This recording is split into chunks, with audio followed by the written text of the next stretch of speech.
Welcome. Let me make sure we're live. We think we are live, and we think our microphone is working. So, welcome to Playful Plays. I'm David, PlayfulDavid. I've got some of our finest game designers. One of them's not technically a designer, but he's a designer at heart. I actually used to be a designer. So yeah. Perfect. You are a designer. Yeah. Once a designer, always a designer. So, Sean, do you want to introduce yourself? Yeah, I'm Sean Ketcherside. Everyone on the team calls me Sketch. So I'm a producer on one of the projects here, but have done a lot of tours of duty in various other elements in the game field. So I've done production, done design, done writing, done lots of stuff. I'm Daniel Havens, also known as Thor, around the studio. I'm a designer, and I also studied production, and I have a little bit of a CS background, and primarily a design director here at the studio. So you pretty much do a little bit of everything. A little bit of everything. I did web design and graphic design for a long time. I did motion graphics, and one of my first jobs was being a ActionScript developer, making educational software for Frito-Lay, actually. Wow. Yeah, so that was a cool gig. That's awesome. At 16, got my first car, and then got to go work as a Flash developer, so that was awesome. You can pretty much make your own game by yourself. It takes a village, for sure. It does. It does. So in my head, I just have you doing things here's how to open a bag. It was actually really fascinating to learn about how all of that kind of stuff, how they do their shipping and production and stuff. Oh, cool. Yeah. You may notice we are a slightly smaller group today, but that is because the other folks, I have my computer here because both Chad and Barbara are out on location shooting a lifestyle commercial for new Super Lucky's Tale that we will hope to air around the time the game is available for pre-purchase in October. So that's cool. That's exciting. They're basically like Steven Spielberg, they're bigwigs. They went through a casting call, by the way. They had probably 500 applicants. Wow. And I don't know if you saw Chad down there that one day doing what are they, screen tests. They did the whole thing. It was super professional. Chad is nice. He lived in LA. He worked in the kind of the business for a while, the industry. The biz, as they call it. The biz, yes. Touche. But they don't call it that. What do they call it? They just don't call it touche. They call it the biz. I just said. Sketch This is all and scripted. Thor. Yeah, this is who we have today, folks. I'm so sorry. Please keep bringing it because I love it. And maybe our viewers love it. Let us know in the comments. I've got those up on the screen right over there. So we'll be watching those. Actually, it was funny. Chad got back. He had this letter on his desk for a couple days. He was out on vacation last week, and he finally gets back and he opens it. And it's like a personalized thank you note from one of the people who applied. And it's like, look at that hard work and dedication. Too bad we had to cut her. Oh, no. That's so sad. It's a tough industry, man. Oh. So what are we doing today, guys? So we want to do something a little different than we've done before. More stunts. Yes, and Let's do it. Yep. Parkour. A lot of things that Thor and I like to do, we just like to talk about games and stuff, and which seems really strange given what we do. But so we wanted to do something a little different. So we thought, what would be kind of cool? So we're thinking one of the things we'd like to do is, given our background and stuff, is talk about mechanics and design theory and some of that stuff, and get a little bit of us looking at other games and I wonder why they did what they did, and I wonder how that might manifest in terms of other mechanics and things like that. So looking at some of the best games in the world throughout time, so we thought, what's pretty awesome is Zelda. So we thought we'd go really old school and look at the original Legend of Zelda, the 8-bit version, and then sort of do a compare and contrast the mechanics in that versus the mechanics in A Link to the Past, so the 16-bit version, and just kind of see where they went with it and sort of do a little bit of reverse retrospective from the outside. Awesome. Point. Thor, counterpoint. What are we really doing today? So what we're really doing is playing games, experiencing nostalgia, humming the Legend of Zelda theme over and over again, and It's already playing in our minds, right? And killing some parkour. Octoroks, Yes. lighting some bushes on fire. It's gonna be fun. We're doing both of those things. So yeah, I will jump us in here. I believe we're starting with The Legend of Zelda, the game that started it all. Oh no! Now No! we're S&TT. You know what? We're just gonna roll with it because the thing the NES was not good at was data entry. Was data entry. Yeah. Yeah. So mechanically, this is one of the worst.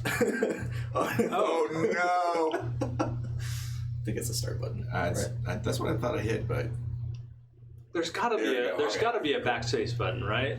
No, Is there you not? have to do the cursor, and then you move the cursor over whichever letter you want to replace, and then there is a blank. There's a blank key, and so it just takes forever to edit. Yeah. and it would have been gripping content for our viewers. Gripping. Yeah. Yeah. Well, maybe next time. There we go. All right. That nice sweep. Yep. The opening. Yeah. So one of the things that I remember when this came out, because I'm seasoned. This is I was going to say I'm seasoned gamer.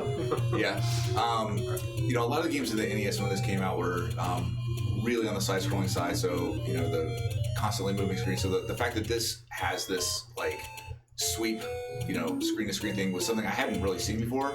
And I don't have a sword, so I can't actually attack right now. But it was fascinating to me, and one of the things that I thought it really lended to itself is this feeling of exploration of the world and a feeling of size, like that I had never experienced. There's also just a sense of freedom, like what you were just saying, which is like you can go off the top of the screen without going into this cave. Yep. Like obviously there's this black hole that's like trying to draw you into it, but you could just like wander off and explore, and the game really allows you to do that. So that's really awesome. Now, could you beat the game without ever getting a sword? Is it possible? No, it's impossible. Okay. Is it though? Actually, I'm pretty sure I thought I saw some when people have done it How do with you- like bows and arrows. Oh, bows and arrows. I guess Yeah. I guess you could get all of the secret rupees to buy bows and arrows, because typically you kill to get rupees. But Yeah. yeah, you could do the. And it's a combination of that boomerang bombs, that stuff. But I think it's doable without the sword. But Okay.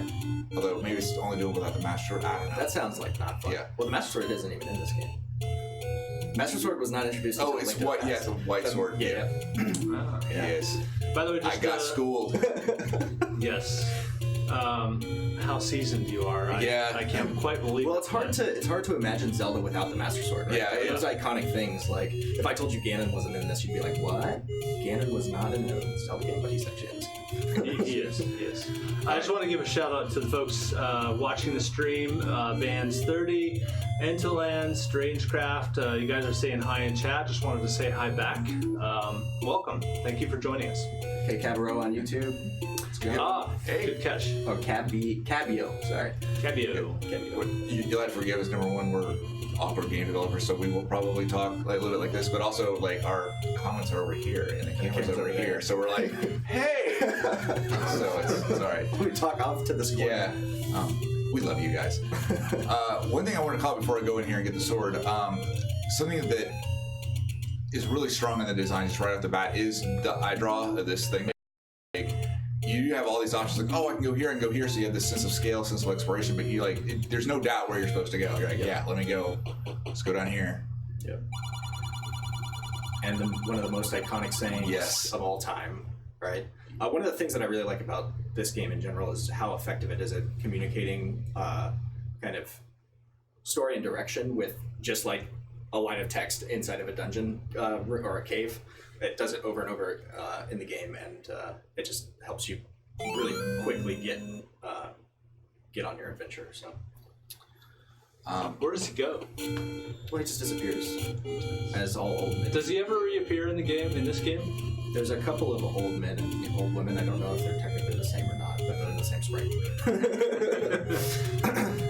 In my head came in, they are brothers. Yeah. Yep. Yep. So right away, another thing that I loved about this game, that thing right there. Yep. That is like, it's so good that as soon as I lose a heart, I am full of rage.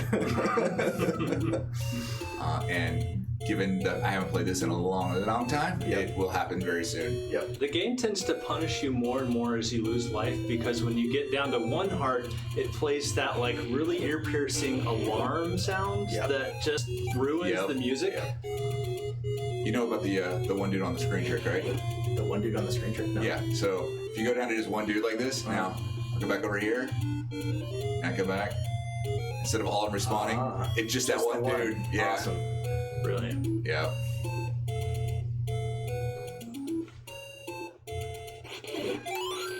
Of course, I need a fairy when I'm not dead. Thank you, RNG. Yeah. I instantly was trying to hit the button for the boomerang, which I don't have. Random number generator for you folks watching at home. Oh yeah, RNG. Yeah, sorry. That's a gaming dev acronym. Nice. Oh, so that actually is a cool thing here. Another thing that You did it. Lost it. You did it. Watch the rage. You're just gonna reset the game. No. Oh, nice. Nice. Yeah.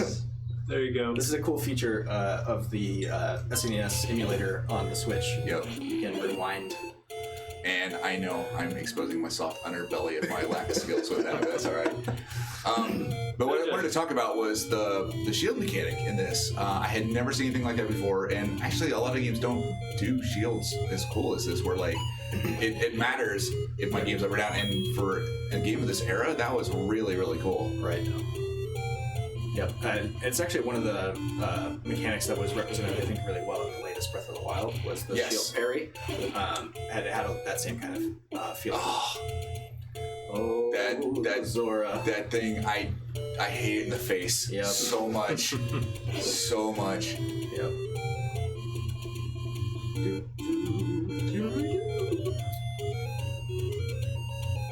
Oh, another little design thing like this.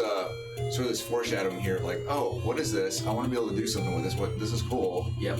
But I can't do anything with it, which, you know, is a nice trope of this game. But then also like Metroidvanias and things like that. It has a really nice carryover to a lot of games that we play nowadays, which super solid. Are you suggesting that instead of Metroidvania, it should be Zelda Metroidvania?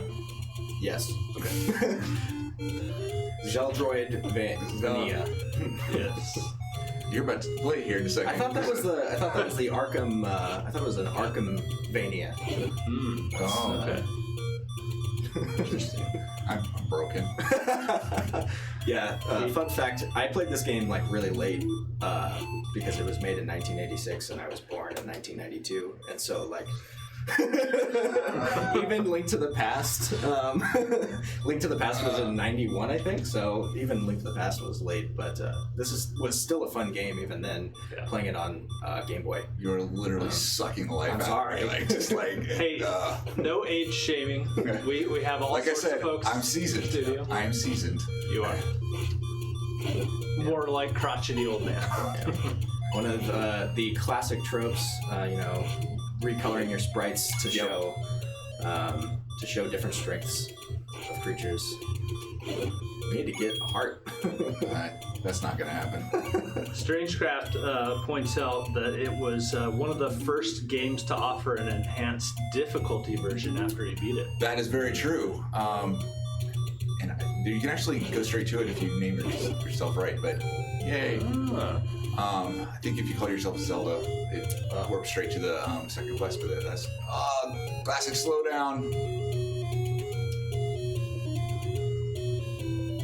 I could have sworn the dungeon one was up around here somewhere, but I'm clearly utterly lost. Yeah, I do not have this map memorized for sure. I mean, I meant to come up here and get hearts. Yep. That was the That's the plan. this is This is a danger zone. yeah, if that's you'll get stuck in there, it loops if you don't do it right. There's a bunch of spots like that in this game. Yep. I think it was Howdy, Speed Racer. Hey, welcome. Welcome. Oxynard and Hills Gaming. Good to see you guys. Welcome. Some of the things that I wish it had for modern day things is a little mini map up in the corner. Would be nice. I mean, if anything, it adds to the realism. I mean, it shows you which square you're on. Yeah. Yeah, you're right. I thought. Alright, this is a dungeon. I don't think this is the right. First dungeon. Let's go get killed. Yeah. Yeah. Again, this was one of the cool things about this game was that you really felt like you were just exploring a world. Yes. Right. And my favorite games have always been those. Like one of my favorite experiences is playing Ribbon with my family, where you're just like wandering around, like what even is this place? And this has that same kind of vibe. You just walk in and see what it is. Get wrecked, but Yeah. It also has this. Just like in Ribbon. yeah. There's only one case in Ribbon where you die. You get hit in the head with a hammer. Yeah. Everything else is free. That'll do it. For me, the separation between like the overworld and the underworld is like so stark and cool, and like that iconic music coming in here, like the way it feels, like I feel like I'm there, even with these level of 8-bit graphics, and I mean, yeah, part of it is nostalgia glasses, but still. Still, you enter and there's those weird gargoyles, Yep. and you're like, oh yes, ooze. Yep. This might be. These are much easier with the boomerang. Yep. Now, the game I have to ask about, because it immediately comes to mind, is Binding of Isaac. You guys played it. What are your thoughts? Does it do justice to the era? I think it absolutely does. I, in general, am not a huge fan of roguelikes just because I like to make progress, but Binding of Isaac was one of the ones that I stuck with the longest just because the mechanics felt good, the dungeon generation felt awesome, the pickups were always a ton of fun, and it also had a little bit of couch co-op where you could have your little host thing that will follow you around. So I really, really like that sort of genre of. Here you go. I'm gonna be so bad at this.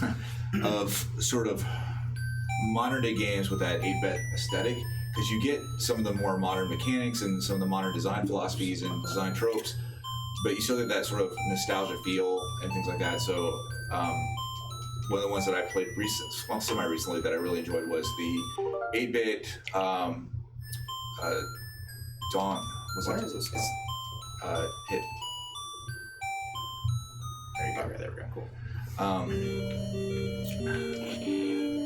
The guys that made the kind of blanking on the name now, but the Symphony of the Night folks that made the new sort of Bloodstained? Bloodstained. Yeah. They made like an 8-bit sort of homage to Castlevania 3, which was fantastic. So it just like I love seeing what developers do with this sort of art aesthetic and some of the limitations that you have to deal with that, but then seeing where they can bring in some of the modern sensibilities and tropes and things that are cool. You can make really cool gameplay, especially for a seasoned player like myself that has a strong nostalgia for this sort of feel and style. Fun game for the stream. Let's see how many, if we can keep a tally of how many times Sketch mentions that he's a season. My old brain forgets.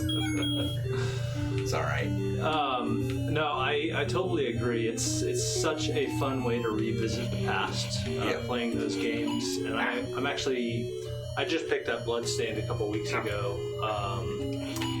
I kept waiting for it to get like that patch on the Switch that was supposed to make everything better, and it just never came out. So I lost patience and I went and got it on PlayStation. Keep accidentally flicking my stick, But it's a fun game. It is. It's like Symphony of the Night is probably one of, if not my favorite game of all time. So that was just a right to my feels. Yeah. Oh yeah. I messed up. Let's take a look at some of the chat here. Let's see here. So, more mysterious about the map. Yeah, I totally agree with that. It is. Since I don't know where I'm going, it's frustrating, but it does immensely add to that sense of exploration, for sure. Good point, Nino Mojo. Yep, for sure. Early cartographer, like True Explorer, absolutely. Enter the Gungeon. I have not played that one. I haven't either. I played that one, and actually I really enjoyed that one a lot. It has another similar couch co-op mode, and the gun mechanics and different classes of heroes are really, really fun. I've heard that it's really good. I just haven't had a chance to play it up yet. back to the overworld to try and collect some rupees and find some stores, but I really don't know where I'm at. No! Oh, Don't! No, we don't want to go there. no. And you're trapped. Am I trapped? Do you Not really, guys you gotta go, need you some gotta go. hints on where to go, or are you purposely just kind of wandering? I think we're just, well, I don't know. We need to open the water. Purposely wandering is maybe some strong words. Well, whatever you guys want to do. I'm cool let's with. look at it on the pause side. It's exploration. Exploration. Yes. We're not truly playing it blind, but kinda because it's been so long. Right. Old woman, I can't, I need the letter. Oh yeah, that's right. Yeah, so she eventually turns into the potion shop. But you have to have the letter from the old man to do that. I'm so bad at this game. Nice. I remember when I was very, very young and playing this game, and I would get to the old lady like that, and I didn't know about the letter. I was not appreciating the foreshadowing mechanics. I was like, this game is broken. Yeah.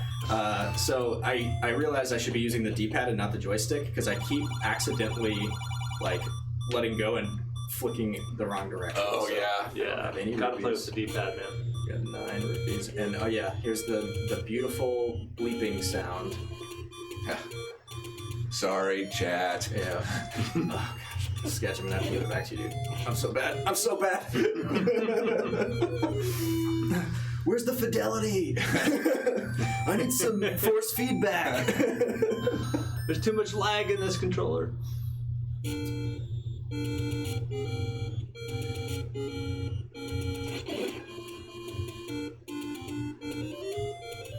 Trying to go. Yeah, Catarithi. Actually, I think that was a mechanic I meant to point out. The knights that we were fighting. Yep, going to die again. Yep, I'm dead. We're so bad. The knights that we were fighting are actually another good example of like a pretty classic trope, which is like armored units. Yep. You have to attack them from a very particular direction, and it's also kind of nice that it mimics the mechanic of Zelda itself, which is like, okay, cool. I learned I can block stuff with my shield, so obviously these other things carrying shields can also block me. Except for that, we're not very good at using our shields. Or finding our way to the first dungeon for some reason. No, No. you're not. Well, I avoided that other dungeon. We could have probably scraped our way through. I got greedy. Oh, look at that. Perfect. I knew that was there. Hello, Crash Bandicoot, joining us on YouTube. Hey, Crash. I wonder if it's the real Crash Bandicoot. Wouldn't it be funny if it was? Just like randomly. Meanwhile, he's all there's like, I'm real? Fictional character. That's hurtful, Calkins. I know. Ah, sneaky.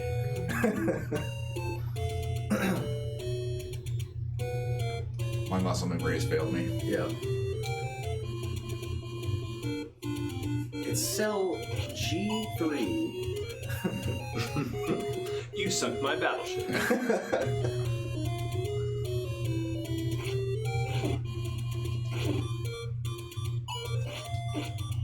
Oof. Yeah. Do you guys want to talk about the?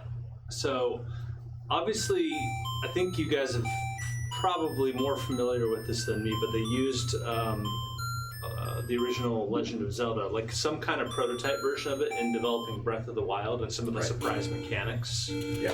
Can you do you know that story better than I do? Because I don't know it very well. Yeah. So they wanted to really solve for the sandbox system over anything else really. So they were just like as a self-imposed restriction, they were like, okay, the only mechanics that exist other than the sandbox system are the original Legend of Zelda mechanics. And so when they wanted to learn how fire would operate, you have the candle, and so all of a sudden they're creating things like, okay, well, what happens when you walk up to a tree and you put the candle up to it? Oh, it actually burns the entire forest instead of just the singular bushes, all those kinds of systems. Same thing with like their weather system, like having a spontaneous weather appear and how it would affect your swords, or Oh man, if you had the I'm doing really good. if you had rewind. There you go. Please. None of that happened. We're fine. Think the rule in the forest. You found Dungeon 1. Yay! I just wanted to get to and not die. Dungeon 1 and not die Yep. before we switch over. Yep. All right. Do you want us to die? So to build up the thing that you were saying, one of the things that I like about what they were doing is it does showcase from a little bit of this educational aspect of the stream the importance of prototyping, then finding tools that allow you to prototype very quickly. Right. With a lot of overhead, because like what you want to do is as quickly as possible try and figure out if an idea is fun. Yep. And like whatever tool is going to help you do that, like that's what you should embrace and use. And the fact that they did that, I think is amazing and awesome. Yep. I'm not 100% sold. Oh, go ahead. I was just gonna say, this is another classic trope, stemming all the way back from Adventure. Get the key to open the dungeon door, right? So we've got our. Well, actually, we have 3 keys now because I collected 2 from the other dungeon. Yeah. But Oh, I forgot that they're not tied to dungeons. yeah. Interesting fact, and by interesting fact I mean it's interesting to me. You talked about Adventure. Adventure was the first game that I played so much I dreamed about it. Oh wow. Yeah. What were those dreams like? Adventure would be such a weird dream. I guess because you can project. Your imagination. It would look better in my dream, obviously, and then also it was more like this weird sensation of me just continually playing it than like anything. So. Did you have one of those like where you're falling asleep and you close your eyes and you see adventure? That was happening, which probably should have been my warning sign. I was going to be dreaming about it, but I never experienced such a thing. That happened with Tetris all the time.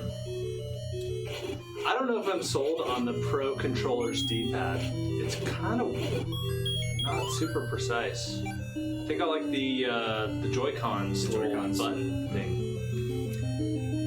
You can do what I do every time I die in one of these games. I just blame the emulated frame lag. Like it's clearly that. It's not my skills. Right. It's the frame lag. That's definitely If this was something. running on metal, Yeah. like we'd be good. Absolutely. That's definitely something a seasoned player would say.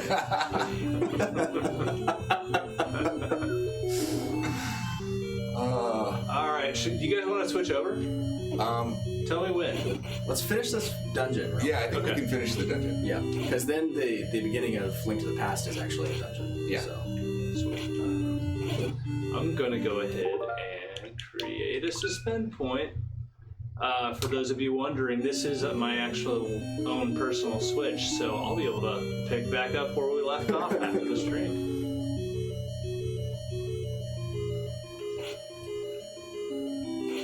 Dungeon map. Yep. I actually really love this mechanic, even as a kid, of that sense of, oh, I got this, now I can see it, and then when you get the compass, I tended to feel like the compass was pretty far into the dungeon to be of much use when I was playing it, but the map was always like, when you got that, you're like, yeah. Yep. Particularly because it would give you places to look at for bomb placement and stuff like that. You're like, I wonder what's up here. Right. And that the fact that you could bomb through the walls was mind-blowing to me as a youngster. Right. Oh yeah. Um, Now we got a bomb. And some Set boomerang. Boomerang, Yeah. sweet. Let's see. Oops, not the home button.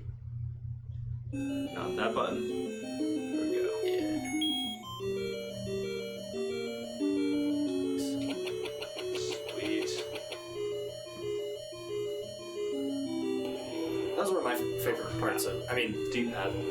it exists in tons of games that I had played, but paying homage back to this was that every item that you collected felt really meaningful. Oh, Yeah, I forgot about yeah. those arms. And it sort of set the stage for this idea that, with it being a sandbox, that all those things not only were meaningful, they're like tools. Right. And so it's really sick.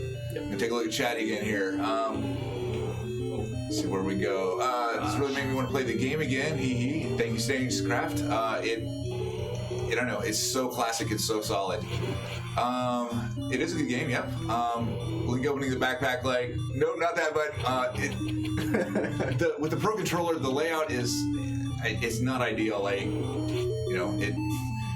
Yeah. You got to think about the NES thing. You had 2 buttons. You're gonna hit it anyway. Yeah. But yeah, it's like you're just the way the ergonomics are on that pad. You just want to hit the home button, which is not what you end up wanting to do. Yeah. All right. Rewind, Gus. Here, you want to rewind? I'll rewind. I'll leave it up to you. We get back to 3 hearts. How long ago was that? Probably too long. A while. I thought it was when we walked into this room. Oh, I guess not. It was the hands. All right. We'll try here.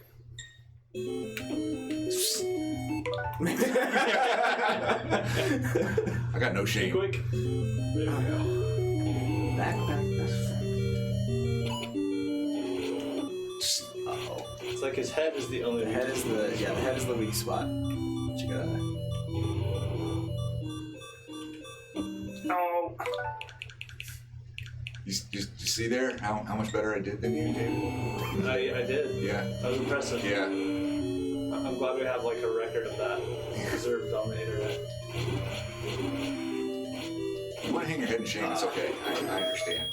Phew. I mean, you Nice. did actually. Heart beat it, containers. so. Yeah. That was another. Oh yeah. Yep. That really gave me such a feel of progress, and then the fact this is one of the first games that let you like save Right. with the battery backup. Like, you're like, wow. Yep. And I got me some Triforce. Nice. Yeah. Which, by the way, this was not planned at all, but I wore my Zelda shirt. Not knowing, like, we had talked that we wanted to do a stream, but you guys hadn't picked a game yet. Yep. So, I like that. It was serendipity. There we go. Cool. Okay, switch on over. Yep. Of course, now when I want to hit the home button, I hit the wrong Oh, button. wait, create a save point. Oh, okay. Oh. Okay.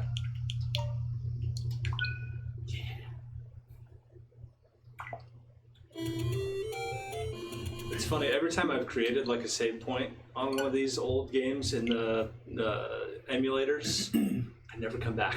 Right. Just always I have yet to come back and actually complete any of those games. Yep. It's like enough to just get a couple minutes of it. Yeah. Although Link to the Past, I could see wanting to play all the way through again. So, out of curiosity, of these 2 games, which one do you think is like the epitome of Zelda games? Oh, that is a good question. Out of just these 2. Just these 2. There's only one right answer. No, I'm just kidding. What does chat think? I mean, it's Yeah. pretty obvious to me that it is Zelda 2 Link's Adventure. Yes, side-scrolling. No, I've got to go Link to the Past all the way. I grew up with the original Legend of Zelda, but this game just iterated and improved a lot of the kind of frustration moments for me, and made the story was much more immersive. The world was much more just fully realized. Like, I love this game. I played. This is probably the Zelda game I've played the most. Right. So I love it. Yep. I still don't know if I can answer it. Like the iconic nature of the first one, it laid so many foundations, is so solid. But then, exactly as David was saying, when you look at what was iterated on this and how where they took it, like, it's so good. Right. I don't know. Yeah. What's your? For me, it's Link to the Past, no doubt. I mean, certainly for all the reasons in the iteration and the polish level of this game, but also it introduces fundamental things like the Master Sword. Yep. It introduces fundamental things like linked universes, so you have the light world and the dark world, and it's like, wow, this is like such a cool, transition point. Like, you get at part way through the story, and then you're in an entirely new world that is a reflection. And part of this is probably just also, one of the first, some of my favorite Zelda games rather are like Twilight Princess and A Link Between Worlds. And so when I apply that nostalgia to something like this feels more like that to me. I can totally see that. Also added the running, and then like just the art style in this is such a beautiful iteration on what they had in the first one. And I mean, you can kind of even see, projecting forward, some of the art style elements of this that were put into game of the future. So yeah. And of course, I'm really looking forward to the remaster of this. yes, It's gonna be awesome. yeah. They're doing a remaster of this one. Yes. Oh, right. Yeah, Link to the Past. Right. They're also doing the Game Boy one is coming out soon, right? I thought it was Link to the Past, but I could be totally wrong. thought they were redoing the one that was on the Game Boy, the first Zelda game on the Game Boy.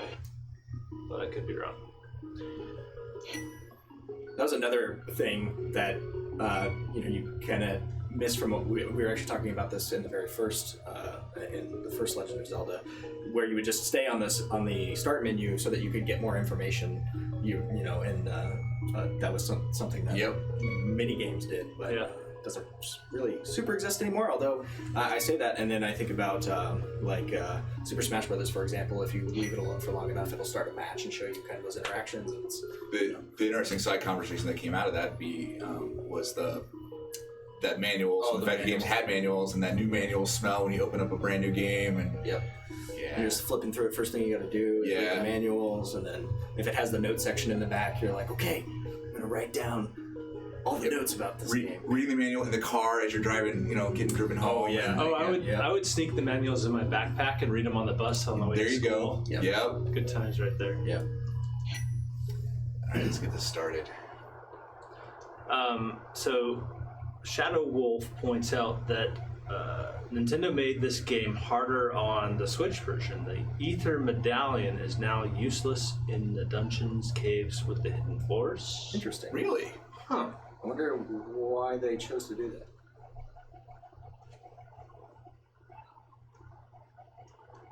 Also, a really nice something that doesn't exist in the first one is a call to action here, where it's like immediately it's telling you, "Hey, your goal is to save the princess. Please help me." It does. This game does remove some of that initial freedom. It's much more forced. You have the guards kind of blocking everything, and you have to do the castle as your first thing. But I appreciated the direction, and then it opens up afterwards. Also picking up the throwing bushes. Yes. Yes. I love the way the rain just helps set the mood. Yep. In this, it's so good. I agree with you. This is a little bit ramroddy here, but it's all right. It opens up pretty quick after that. So, and it's pick up throwing bushes. So. Right. Overall, what do you think is better? The way that the first game opens, where it's completely chaotic freedom, or this one? For me, it depends significantly on the game. This has a lot more story, and so it makes a lot of sense that in terms of wanting to be able to set the foundation for that they kind of need to funnel you a little bit so you can get a sense of what's going on and give you a little bit of a sense of the setting and time and place, and building off what Thor was talking about with the call to action. So it just really depends on what's going on. For me, in current modern day games, when you look at some of the more sandbox games like GTA or something like that, I tend to prefer games like The Witcher, which has enough direction that I can go that I feel like I can do stuff, but then I get sidetracked on the way. But it's just more clear to me where I can go. But even with that, there's a lot more freedom. But that's just my particular take. There's good and bad for all approaches. Yeah. I keep hearing good things about Dragon Quest Builders, but I've heard that the tutorial is very lengthy, and so I've been a little hesitant to pick that up. Just because I find lengthy tutorials difficult, and it's funny you bring The Witcher up as a good example. It took me a while to get into The Witcher just because it felt like there was so much to learn. Yeah. And you had freedom, but you also had to learn all of this stuff, which is true about a lot of modern games. And I think that's something that was super true about Legend of Zelda, the first one, which was basically you have no idea what you're doing at all. Yeah. We wouldn't have even known there were dungeons, and that there was a first dungeon. You just go in whichever door you happen to find first, and so. Right. So a couple interesting things here. So here's a repeat, another message. Hey, remember. Yep. Precursor to hey, listen. And then some foreshadowing already here with hey, what is this? It looks like I can do something, but I can't. So they're already showing some building on stuff they've done before. Right. And of course, you you try to get into the castle and the guards shoot you away. So now you're like, cool, different alternative. This is one of the things that I really love is the puzzle solving aspect of this game, which is just like every dungeon feels like it has a puzzle to be solved. Just neat.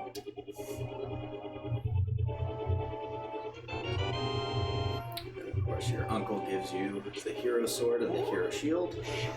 Yep. The classic whirlwind.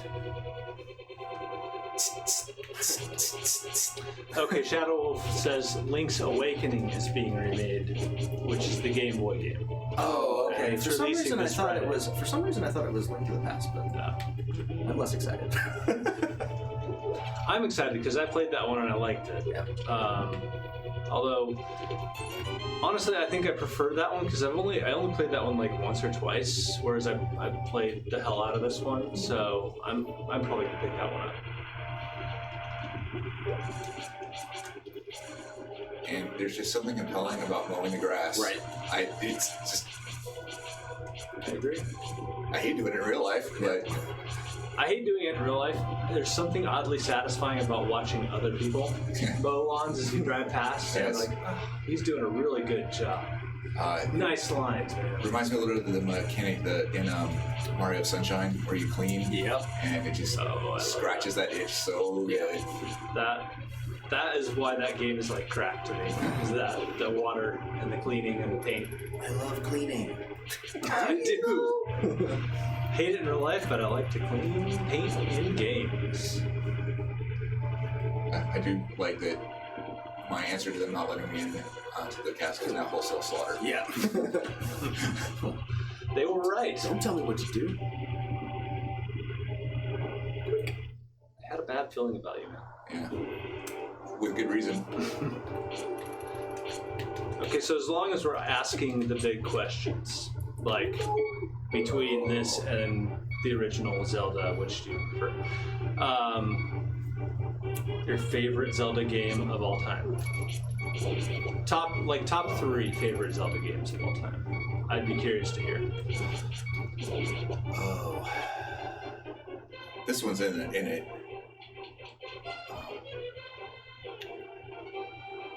I'd say my top 2 favorite are probably Twilight Princess and A Link Between Worlds. Twilight Princess was GameCube, I'm pretty sure. I ended up buying it on the Wii U as well, so it could have been Wii, I can't remember. Actually, no, it was Wii because it had motion controls. And then Link Between Worlds was 3DS. Those were just really awesome. Hands down, is that CDI version. That's my favorite. CDI? Yeah, there's it's like the one time Nintendo licensed their game out, and it is notoriously terrible. And that's your favorite? Yeah. No, I'm joking. Chad, you can Google it. It is terrible, like just awful. What is your actual top 3? Not in order. Like Twilight Princess is in it. This is in it, and don't know if the first one, like just The Legend of Zelda or Ocarina of Time. Like I liked both those a lot. Yeah. I think I may give it to just The Legend of Zelda because hey, listen, really got on my nerves after a while.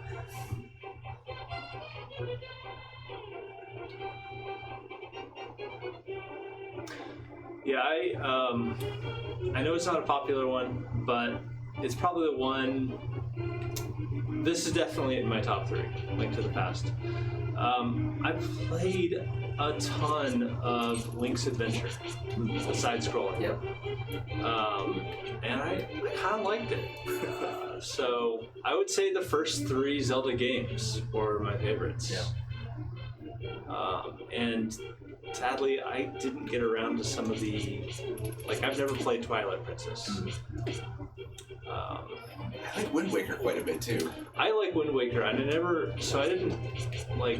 I got a GameCube late, and I got that late, and I played it and I enjoyed it. I never got a chance to finish it, but that one was really intriguing, and I loved that they had such a different art style and direction. Which kind of like the game that's coming out on Friday, Link's Awakening, reminds me a little bit of the Wind Waker style. Right?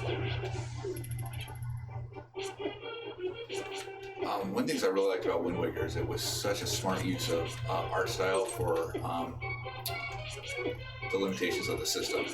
So, I mean, the GameCube just wasn't as powerful as the other systems at the time, but by smart use of art style, you can make a game look absolutely amazing.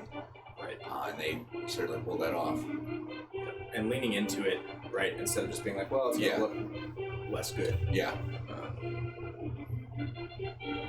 I love just mechanics like this. Being able to jump onto things, it just adds that layer of depth to the game. This is fun.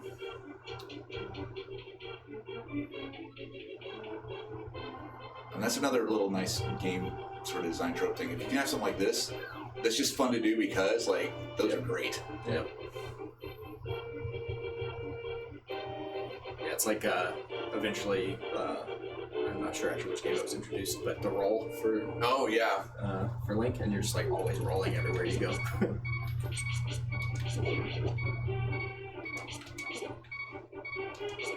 I will say, from a balance perspective, I feel like these initial guys might be a little too hard for like the first sort of things you encounter. Right. That's an odd thing for a seasoned gamer. Let's see, I'm trying to remember where the jail is. Is it just down the I think it's down the stairs. Yeah, I think it is too.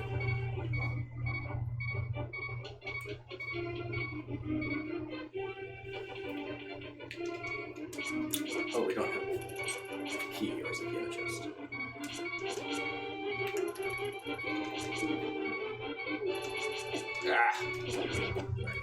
There it is. It was on his corpse. Yep. Nice.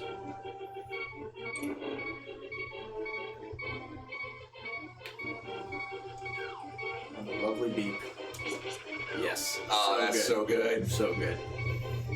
So good. Yeah, that's an example of like you see it, you think it should work that way, and the game is like, yes, it does work that way. Yeah. Hand it over here. So, one thing we went to TwitchCon. Was it last year? It was last year? Yeah.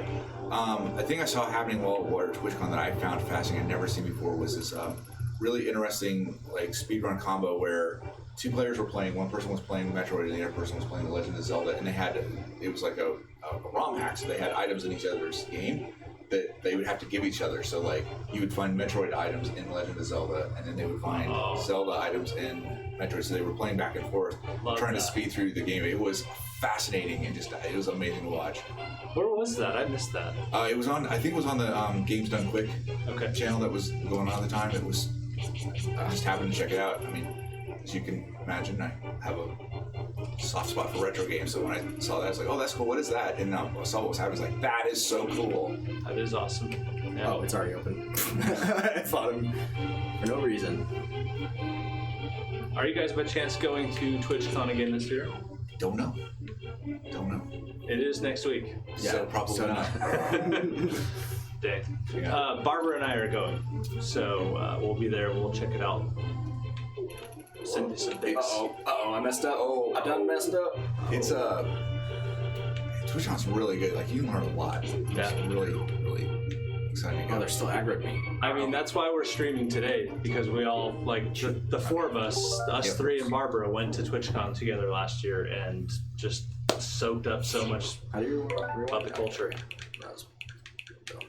Let's take a look at chat again. Again, sorry, camera. Chat's this way. It's okay.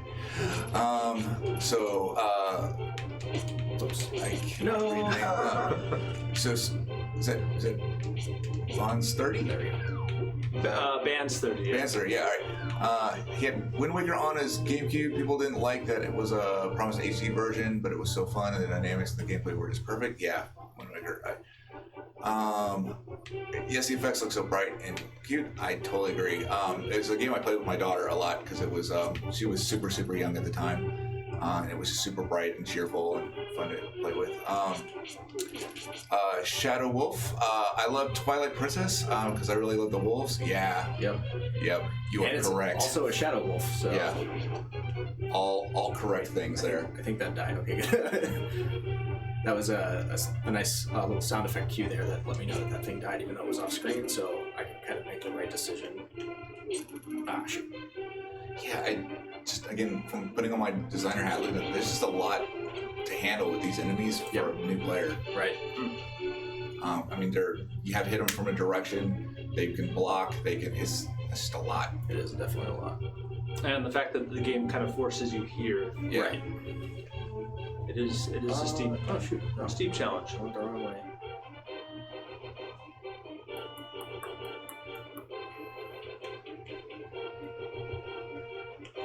I do like that they give you a lot of tools pretty early. Not a lot, but enough to play with earlier than in the original Legend of Zelda. So you've got the lantern, and basically as soon as you get the lantern, and they give you some magic. You're able to use it right then and there, which is a really smart way to help reinforce how that mechanic works.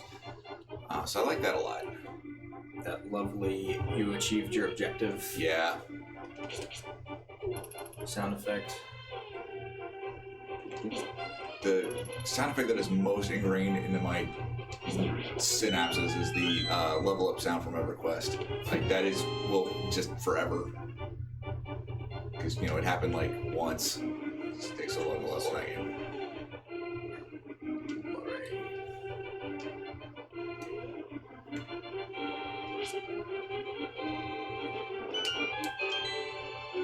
Alright, let's do it. We're doing this, guys. That's right. We're making progress. Whoops. Now we're beating the game on stream today, right? No. Fortunately, some of us have work to do.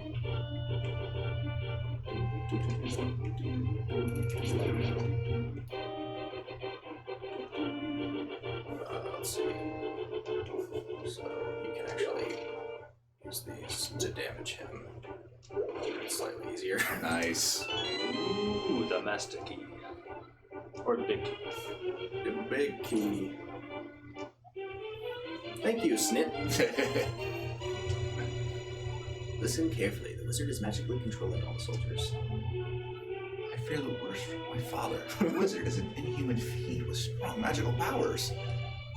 No, I don't understand. Yes. That's so good. So good. I like how you say, I don't understand, so let me just repeat exactly what I said. That's awesome. Rubies. Make sure there's nothing underneath this little dude. I don't need it. That's fine. So another thing, retro-wise, I'm excited about the Sega Genesis Mini coming out for 2 months longer. Oh, I didn't know it was coming out. Yeah, it's got some solid titles on it too. And I love my Genesis. I think if push came to shove, I would say SNES is, for me, above the Genesis, but there's without a doubt. really some solid titles on the Genesis. I don't know. So I loved my Genesis. I was a big fan of the Sonic games. Yep. I played like all of them. The originals, the pinball one.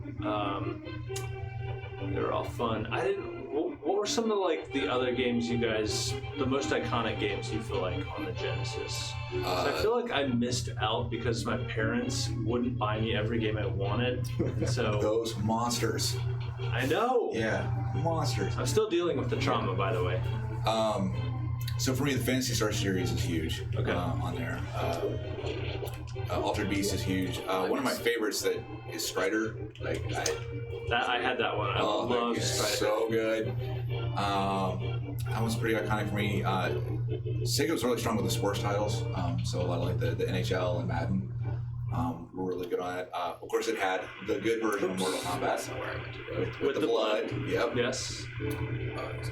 Was it where you had to have a code? No, I think it was Or was that just the Nintendo one where you had to have a code? I think didn't it just still make it sweat? I don't remember. I want to say the first console Mortal Kombat, you had to have a blood code. You might have. I have. The other stuff I played on Genesis that was huge. Shining Force series. Oh, yeah, Shining Force was so good. Yep. Really early tactical RPG, so even Final Fantasy Tactics or Disgaea, earlier version of those. Where do you remember where the hidden blast was? Ornament show. Okay, yeah, there we go.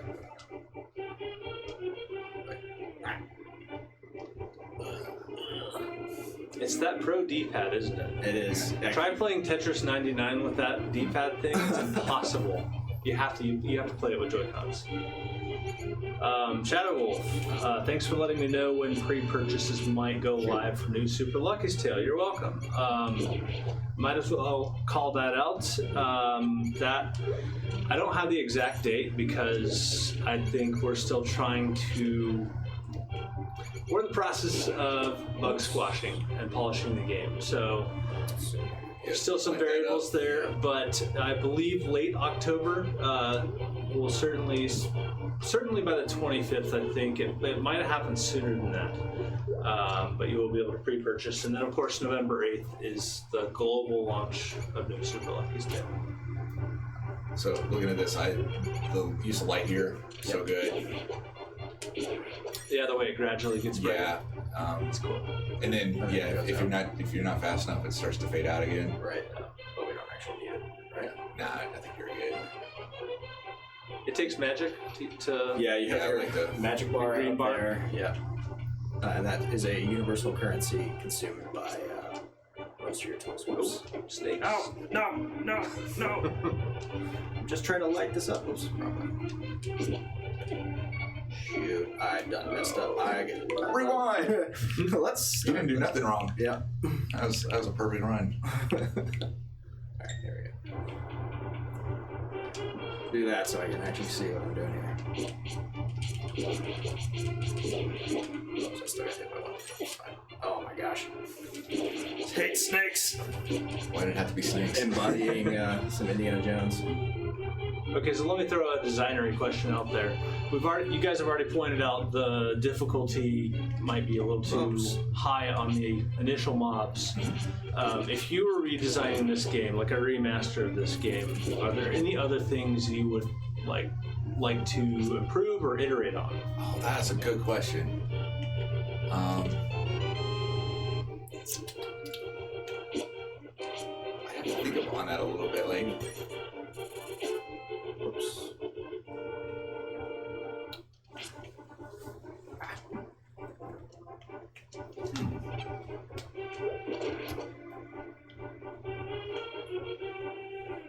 I mean, no game is perfect, so for sure there would be. I'm just trying to the stuff that comes up to mind. Obviously, we've already kind of talked through, so I'd have to do a deeper analysis.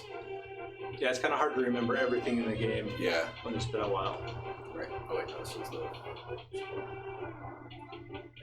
So we didn't be here. Did I need to kill all the snakes in that room to get the key? I can't remember what I'm supposed to do. No. Is it one of those where you have to light all of them at the same time? Oh, maybe. Oh, I think it is. Run.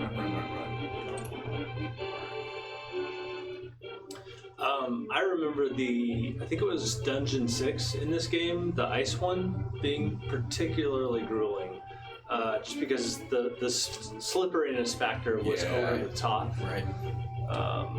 Yeah, Ice levels have always been my least favorite thing. Like, ice in Pokemon, I'm just like, why are you making me play this weird unblock me game?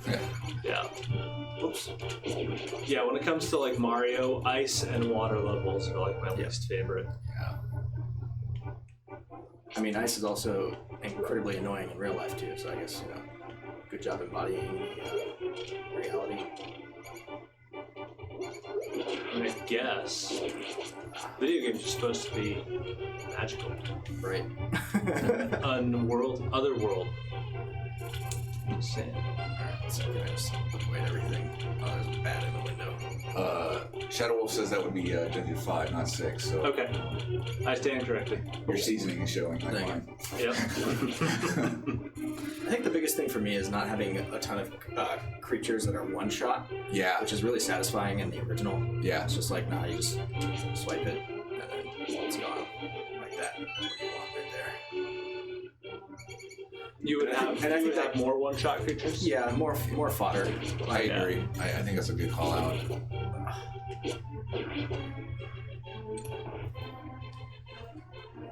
Oh, I thought it was all the way through. Bands30 says no switching loading screens between maps. Another good call out right there, foreshadowing is this cracked wall. Yes. I know I want to do something with that, but I don't have the stuff that I need.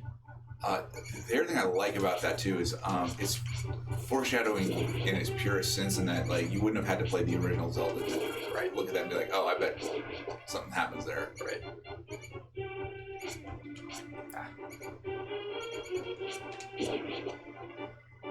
Yeah, that's just basic pattern recognition. You've been seeing the walls look a certain way for 30 minutes, and all of a sudden there's a variation. Yep. And I mean the art style is solid for it, because you look at it like, you know what that does. Yep. Like, don't accidentally block yourself.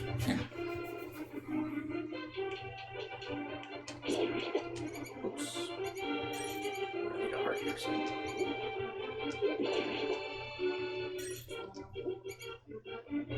Also, I just love frying pots. it's something so fun about it. Yeah. Come here. Aw, I missed. Like the trajectory's solid. It does enough damage to be, you know, a semi-useful tactic. Yep. You get surprises and goodies when you do it. Right. I think Thor loves throwing them in real life, actually. Oh, wait, no, sorry. That's where it came from. Wait, no, that's No, where, yeah, that's you- where it came yeah. from. Yeah, maybe. You do what I do. Dang it. Is everything going to be a bag? Probably. Oxnard says Lucky would be a cute princess. Okay. Yeah. Or adventurer, sure. And then Shadow Wolf says Lucky would be an awesome mascot for Ring Fit Adventure. I'm not sure what Ring Fit Adventure is. I'm not sure what refit is either. But I'll take your word for it. Okay. Can I tell her to stay here? You can set her on fire. That works too. She doesn't seem to mind. Okay, never mind. Alright. Alright. Oh, here we go. I have to open up to the open world. Is this your doing, Snoop? Yes. We didn't have time for vowels. Final one, see if the wise men will open. So another cool thing, just like kind of giving you this grand scope. Yep, okay, cool.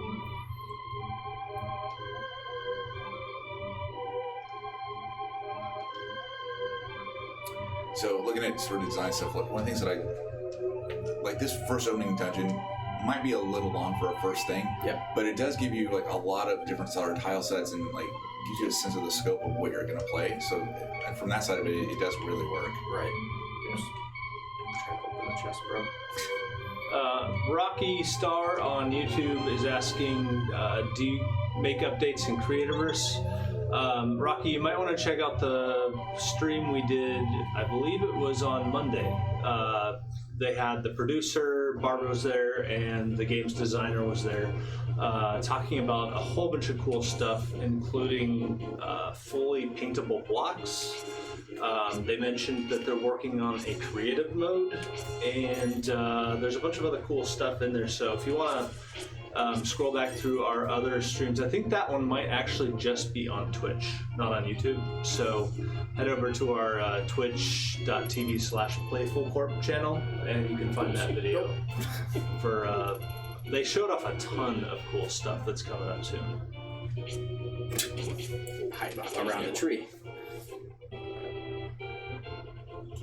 So now we're in the open world. You've kind of solved that initial conflict, so you have this nice change of scenery. Instead of it being rainy, it's all nice and sunny. Yep. I forgot what's. So some things I love already about the overworld is the signposts, which is really cool. Yep.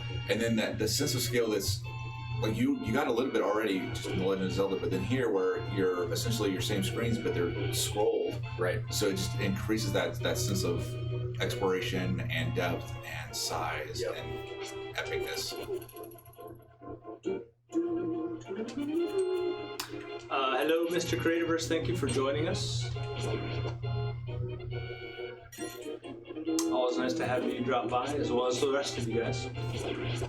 Nice. He's farming some cash. I am. I can't help myself. I just want those rubies. Just want them. And I skipped through all the text, so I don't actually know what I'm supposed to be doing right now. Hidden enemy in the bush. That was cool. Have either of you guys played Cadence of Hyrule? I have not, but I've watched some folks streaming it, and it looks amazing. Like, Yeah. it looks so much fun. It is a lot of fun. The first couple streams I watched playing it, I had to get on chat and be like, what am I watching? This looks amazing, but I have no idea what I'm seeing. And then after it was explained, I was like, oh, that's really cool. I love the two sort of different characters. The one with the spear that goes out a little bit further. It's just a different play style for that. Like, it's awesome. Yeah, Mr. Creatorverse, we are playing some classics today. Got some of our game designers who are talking game design. Speaking of Cadence of Hyrule, they put out a demo. Interestingly, the demo came out like 2 months after release, so it was like maybe 3 or 4 weeks ago. And so I got that and I played that. If you're interested in Cadence of Hyrule, they actually put like several hours worth of gameplay into that demo. I will have to check that out. It's like based on the map that they have, it feels like it's a good 30% of the game in the demo, which is a ton of value. And I love the music in that. The gameplay's fun. Totally should check it out.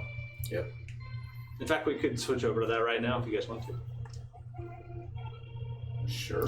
I mean, we did the first dungeon in both of these, so which is That's a the good main point of compare and contrast point. Yep. And now you can watch us completely blind play something. Yep.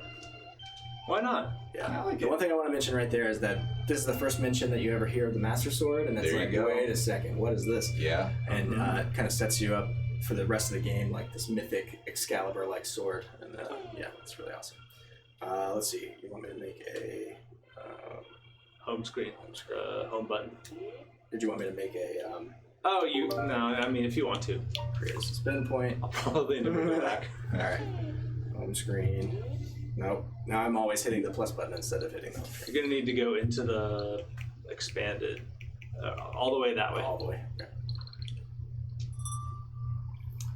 And let's see. Celeste. The game is hard. It is hard. I love Celeste. Yeah. Cadence of Hyrule. There you go. Close. This might be a fun way to the last few minutes. Yeah, Just a I blind agree. playthrough. Can't die more than we died in the first. Challenge accepted. Oh man. Now this one was interesting because I think you mentioned, what was it, CDI? Yes, the CDI. So this is like another situation where Zelda or Nintendo let another developer take the IP and do something cool with it. Right. I'm gonna go ahead and say that these folks did much better. Yeah. There we go. Yeah, I mean, Crypt of the Necro. Every world Necro has its Dancer. I limits. can't remember actually what the real title is. Was And when the balance of really good power is baseline. I inevitably think lost, being able to skin it just adds. it's up to the courageous and the wise I'm already digging the soundtrack. to restore it. But sometimes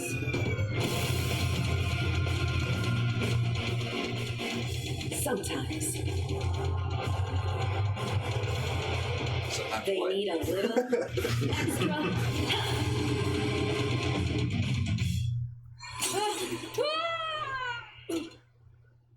Okay, cool. So it's actually the heroine from Crypt of the Necro Dancer. Who for some reason looks very much like the heroine from Iconoclasts. Right.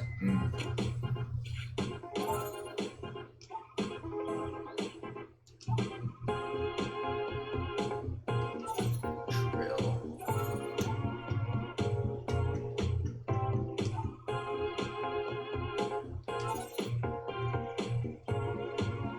So continuing with the theme of what we talked about, one of the things I love about this is this such a nice iteration refinement of the art style we just saw Yeah. in Yeah.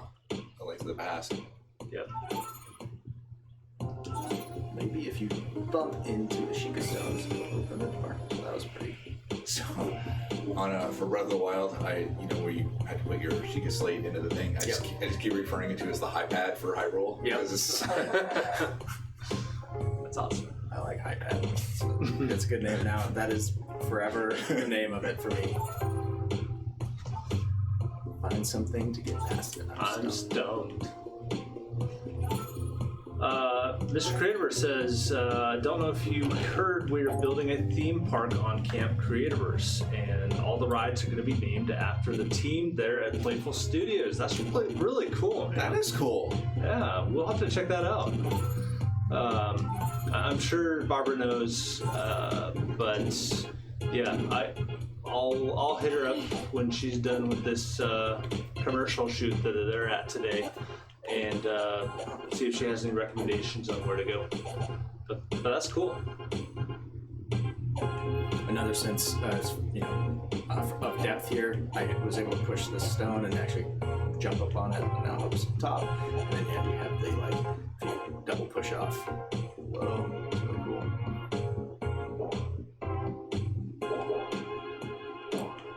Oh, I see.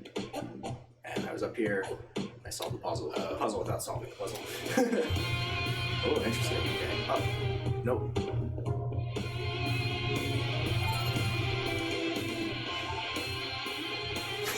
Nice. Brad. So there's a metal band that I listen to, August Burns Red, and they did an incredible cover of the Zelda theme. It's very death metal-y. Oh, shoot. Oh man, I'm so bad at rhythm games, this is gonna be bad.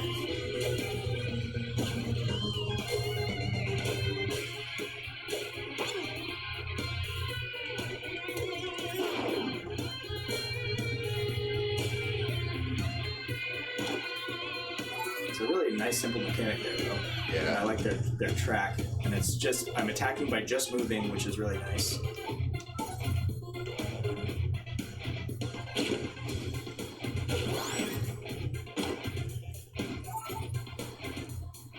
This monster has a very simple pattern too. He moves every second beat and puts his arms up before he jumps. Interesting.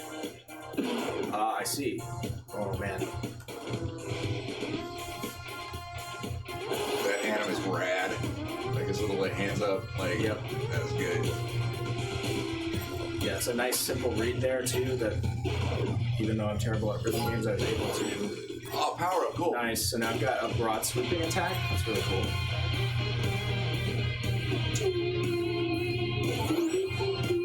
I kind of want this game just for the soundtrack. Yeah. Like, it's good. It is pretty fun. Yeah, and like I said, I'm kind of surprised by how much content they put in the demo. Because I played for a good hour and still had plenty left to get Wow, through. right. That's really awesome. That intense music has stopped because the enemies are gone. Bring it back!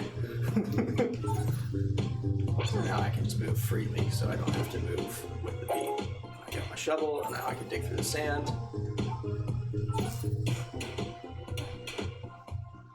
No pickups in there, there definitely should have been. Yeah. But you got to mow the lawn. I did get to mow the lawn. This portal goes one way. Oh, it's kind of a cool callback to the Legend of Zelda Fall. Yeah. Or Link to the Past Fall, sorry. Wake up. Come on, oh, wake up. Sorry. It's fine. I wanted that stuck in my head. It's on here. Why'd you leave the keys on the table? Because you wanted to.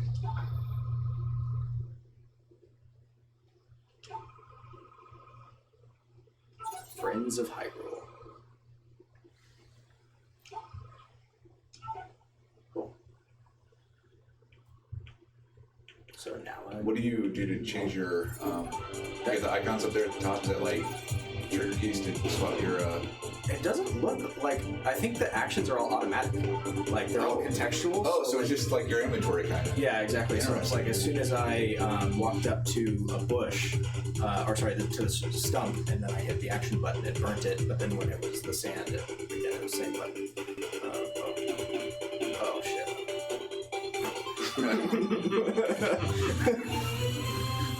Talkie. Use 3-1. Got a small shield that automatically assigned to R, and only Link and whoever that icon is can use it. Hold to reflect the drink house. Okay, so that's on the trigger. So that one's not automatic. Whoops. Oh yeah, I'm in beam mode. Can't get that hard, I don't think.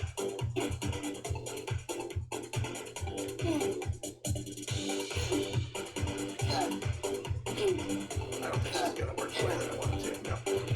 Oh, no. Oh, I messed up. I'm definitely laughing with you, not at you with that. That would have exactly been me. Wait, did it work? No. So I need to be one more square back, I guess. Oh shoot, I need to also be facing the other direction. Nice. There you go.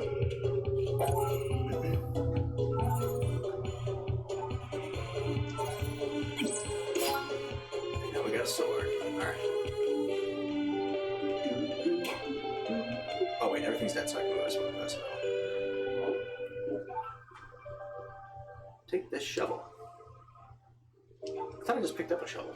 Doesn't need to. Oh, maybe if I had not gone and done that. Wait, dig certain walls.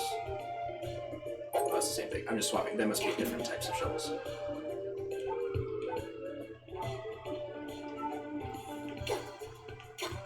And a torch. Alright, so we're just kind of running around collecting all of our gear. How do I get to that shield? I love that with the callbacks to the core tools of the Zelda thing, the torch, the Right. Hawkins, how do I get to the shield? So you actually can push the block up the stairs. Oh, nice. ah. I would have figured it out eventually, but I'm trying to not There you go. kill all our time here. Oh. Oh, no, you can do that. Look at that. Wow.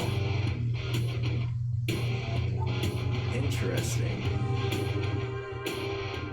You meant to do that. Yeah.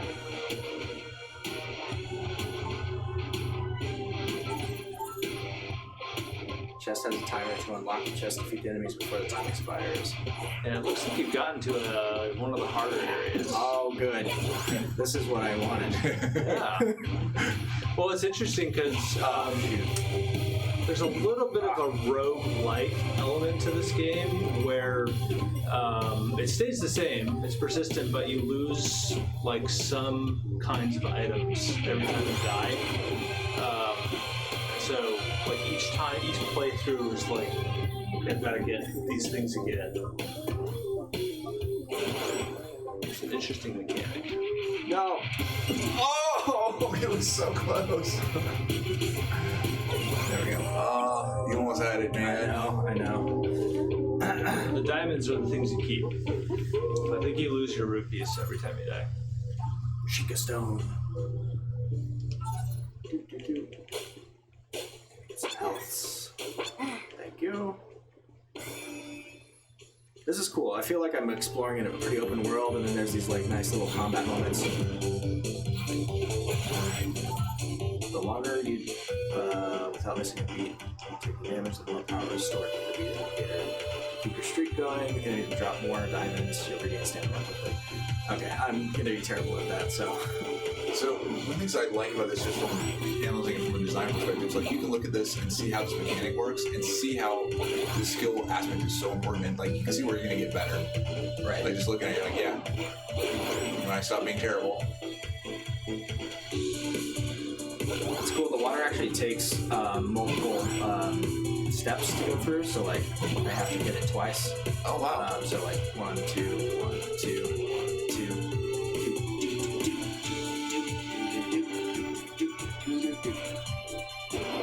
Alright, I'm gonna have to get this game.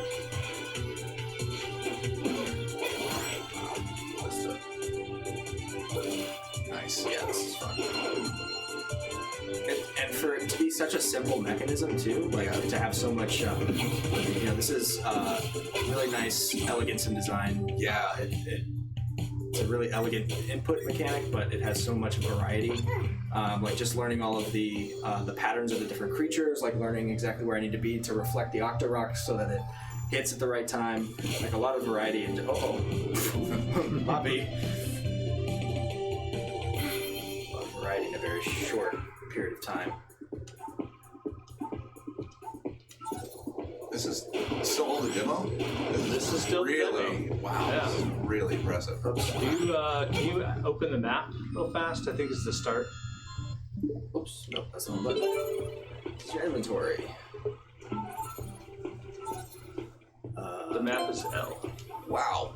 Yeah, so it's like quite a bit of the game is in the demo. Yeah, that's cool. And they have charms and like lots of inventory item types. You can definitely see how this would be pretty broad. Yep. Oops. There's a chest. Oh no! How to do? There's a rock back there. Can you dig any of those? On the side? Doesn't seem like it. No. There was a slate outside that I activated. Oh, it's already activated. Is there a back way? Burn those. Just checking. Oh, I see. Oh, there you go.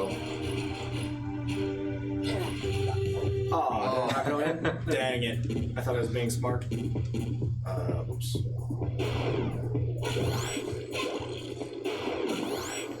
Might not be able to do this one. Yeah, I think this is one of those areas you have to come back to. Yeah, I once gotta you have like new abilities. a raft or something.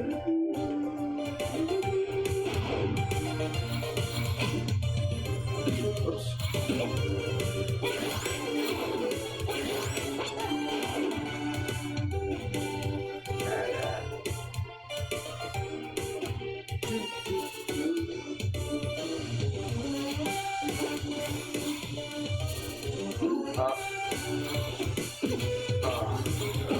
These guys are tricky with the water. Yeah. Yeah.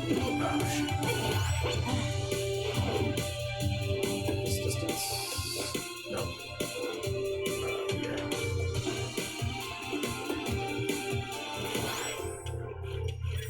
Oh, I get it. I see what you were talking about before. In order to face the right direction, you have to. Right, Go I have to one go over. one over and then come back. Yeah.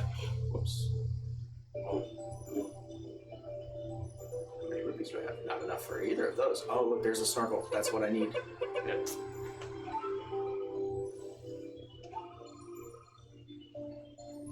Oh, cool. I like that. He basically tells you what you need. Yeah.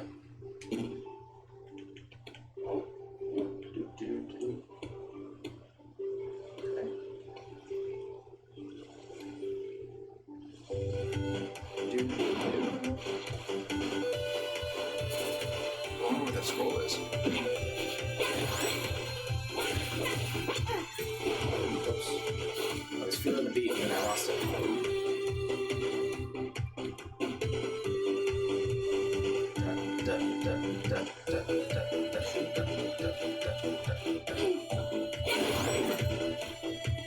If you can get that scroll. That's luck. There you go. Nice. Did you see what it was? No, it just flew right over there.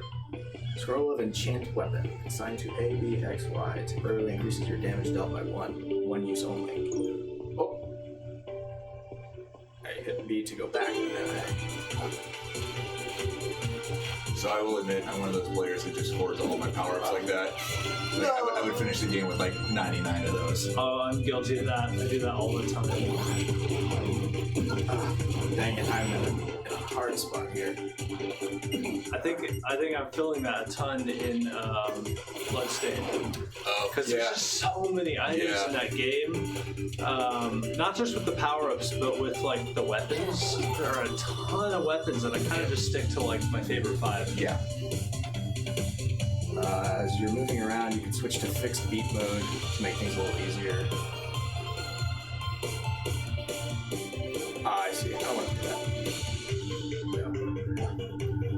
added rhythm games. Sorry. There's some other enemy in here, but I don't know where it went. It's one of the cactus things that goes under the ground. I guess I don't think it's solve it. Oh no.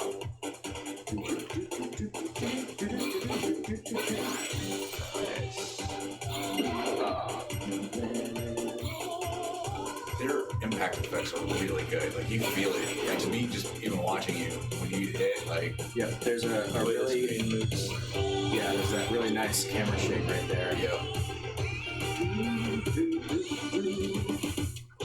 So the shuffle's like, oh, it's not limited time, like times, but it's got a limited number of use. It's got like a Yeah, it's very bar on limited. it. Yeah.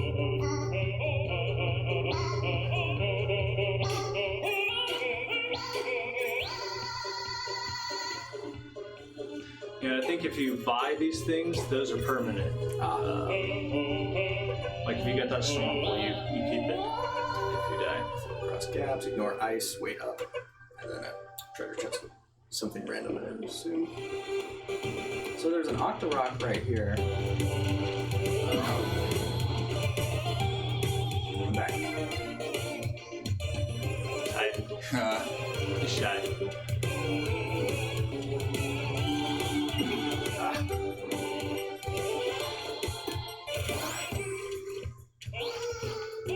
The water's really getting me. There we go. Alright. Can you tell, do the enemies have the same restriction on the water as you do, where they have to do two per thing, or is it? So far I haven't seen anything in the water that was not already an Octorock, so I'm not sure.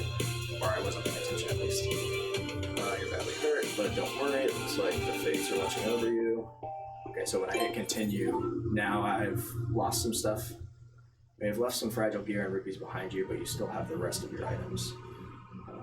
In the shop, you can spend your diamonds to buy something to help you when you return to Hyrule. Okay, so if I want to, I can purchase, and I don't have very many, so I can at least grab a shovel and a heart container. Alright, I think that's all I'm gonna get. Well, alright, so that's cool. So that's nice that you kind of get like a little bit of a, like, you know, that's my issue with roguelikes is if there's no forward momentum, you feel like you're never in there. That's why I like. Yeah, it definitely doesn't have any of the issues that I think you mentioned with roguelikes. It's just a light layer of it. Right. Back to the beach. And I like how anytime you touch a Sheikah stone, you can ward Creates their a warp action. zone. Yeah, that's awesome. Oh no, I'm gonna die really quick. Oh, that's so close.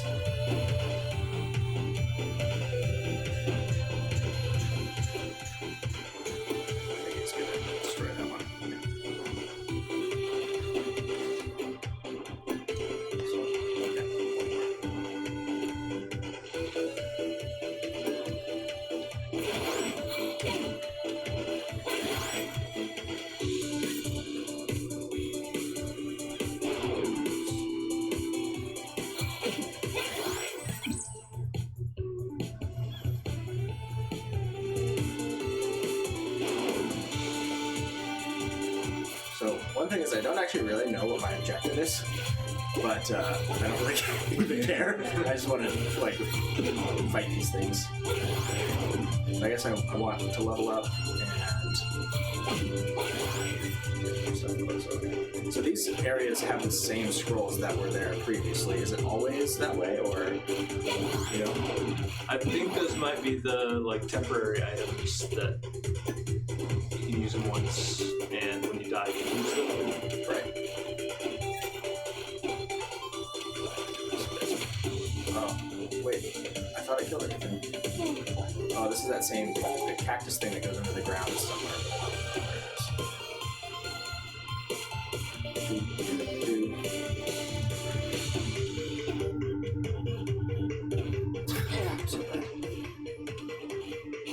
It's the water that really throws me off.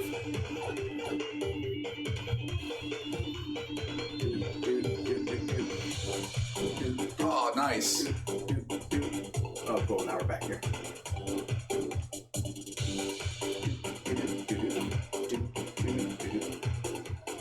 I I love when games do is stuff that you think should works, like burning a stump. Right. Like, You're gonna die.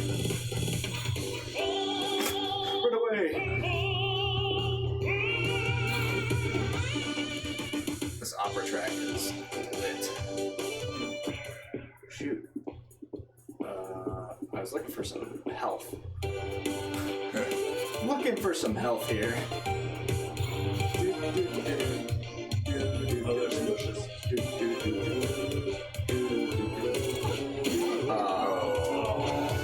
Well, All right. Going for a while. Do you guys want to call it?